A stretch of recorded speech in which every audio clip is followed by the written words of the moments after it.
नमस्कार दोस्तों। मैनेजमेंट के दूसरे वीडियो में आप लोगों का स्वागत है।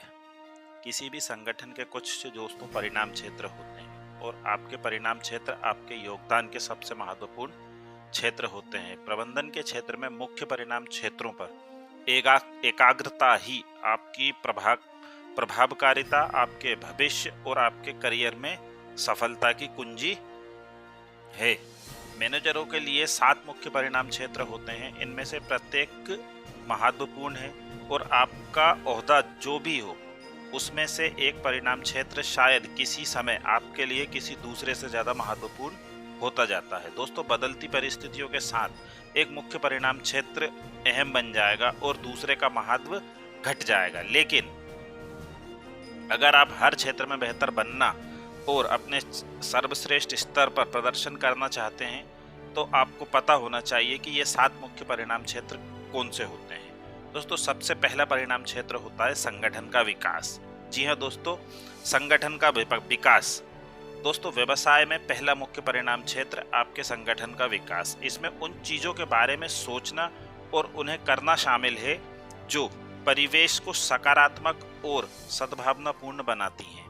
ये है आपके व्यवसाय के वे पहलू हैं जिनकी बदौलत कर्मचारी वहां काम करके खुश और पूर्ण रूप से सम्मिलित महसूस करते हैं। इसके अलावा ये पहलू उन्हें सर्वश्रेष्ठ स्तर पर उत्पादन करने में भी सक्षम बनाते हैं। दोस्तों, दूसरा परिणाम क्षेत्र है ग्राहक। जी हाँ दोस्तों, सबसे महत्वपूर्ण क्षेत्र है ये ग्राहक। दोस्तों, ग्राहक हमेशा मायने रखते हैं किसी भी व्यवसाय के परिणाम क्षेत्र में। दोस्तों, ग्राहक की आवश्यकता, ग्राहक की परिभाषा, वे व्यक्ति जो आप पर निर्भर है और जिस पर आपके करियर की सफलता निर्भर है। हर मैनेजर को सफल होने के लिए 3 ग्राहकों की सेवा करनी होती है। जाहिर है, पहला ग्राहक आपका बॉस है। मैनेजरों को अपने बॉस को उनकी मनचाही चीज देनी चाहिए और उसी रूप में देनी चाहिए जिसकी वे मांग करते हैं। जब तक आप अपने बॉस को खुश रखते हैं, आपकी नौकरी सुरक्षित रहेगी और आपका भविष्य सुरक्षित रहेगा। जिस दूसरे ग्राहक को आप संतुष्ट करना होता है दोस्तों, वह है बाहरी ग्राहक। वह ग्राहक है जो आपके द्वारा उत्पन्न चीज का इस्तेमाल करता है और यह बाजार का वह बाहरी ग्राहक हो सकता है या फिर आपकी कंपनी के भीतर का कोई दूसरा विभाग भी हो सकता है। ग्राहक के संतुष्ट होने पर ही ये माना जाएगा कि आपका काम उत्कृष्ट है। तीसरा ग्राहक आपका स्टाफ है। उन्हें खुश रखना और उनके समय के सबसे मूल्यवान उपयोग को केंद्रित रखना बेहद अनिवार्य है ताकि आप स्टाफ के हर सदस्य को अधिक से अधिक परिणाम हासिल कर सकें। दोस्तों, तीसरा है नवाचार और सृजनात्मकता। जी हाँ दोस्तों, व्यवसाय के मुख्य परिणाम क्षेत्रों में ये तीसरा परिणाम क्षेत्र है। प्रतिस्पर्धी बाजार में आपने ग्राहकों की हमेशा बढ़ती मांग को संतुष्ट करने के लिए प्रोडक्ट और सेवाएं और व्यवसाय करने के तरीके हमेशा खोजना है। दोस्तों, नवाचार के लिए एक ऐसी संस्कृति बनानी होती है जो कर्मचारी को नए विचार सोचने व देने के लिए प्रोत्साहित करें। इन नए विचारों में काम करने के बेहतर तरीके, व्यवसाय के प्रति नई नीतियां, नए प्रोडक्ट, नई सेवाएं और व्यवसाय को चलाने की नई प्रणालियों व प्रक्रिया को शामिल करना ही करना है आपको। एक शीर्ष एग्जीक्यूटिव ने यह लिखा था कि हमारा एकमात्र स्थायी प्रतिस्पर्धी लाभ यह है कि हमें अपने प्रतिस्पर्धियों की तुलना में सीखने और नए विचारों पर ज़्यादा तेजी से अमल करने की योग्यता है। नवाचार की शक्ति के सर्वश्रेष्ठ उदाहरणों में से एक एप्पल सैमसंग के बीच का स्मार्टफोन युद्ध है। जब एप्पल ने 2007 में आईफोन उतारा तो इसने मोबाइल फोन के पूरे संसार में धूम मचा दी थी। 1 साल के भीतर ही एप्पल ने अपने नए प्रोडक्ट को करोड़ों यूनिट बेच दिए और हर यूनिट पर लगभग 50% का ग्रॉस मार्जिन कमाया।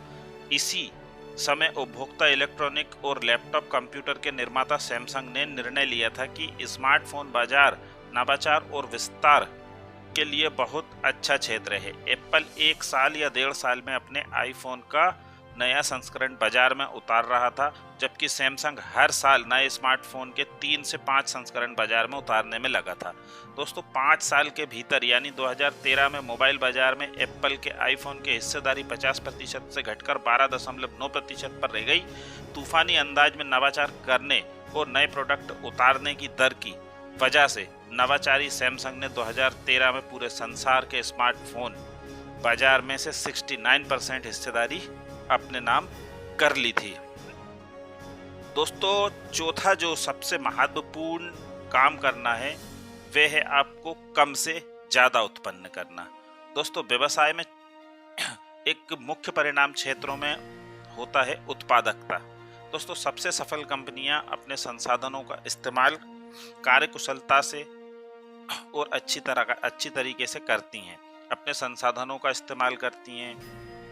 वे अपने प्रतिस्पर्धियों की तुलना में इनपुट के प्रत्येक इकाई से ज़्यादा आउटपुट हासिल करती हैं। वे लगातार बेहतर से ज़्यादा या तेज या ज़्यादा सस्ती चीज़ें करने के तरीके खोजती रहती हैं। उत्पादकता बढ़ाने पर एकाग्रता तभी बनी रहेगी जब आप अपने लक्ष्य को स्पष्ट रूप से, अपनी योजनाओं को स्पष्ट रूप से और अपने अनिवार्य कामों को स्पष्ट रूप से अपनी जांच सूचियों में और कम समय में ज़्यादा से ज़्यादा करने में एकाग्र बनेंगे।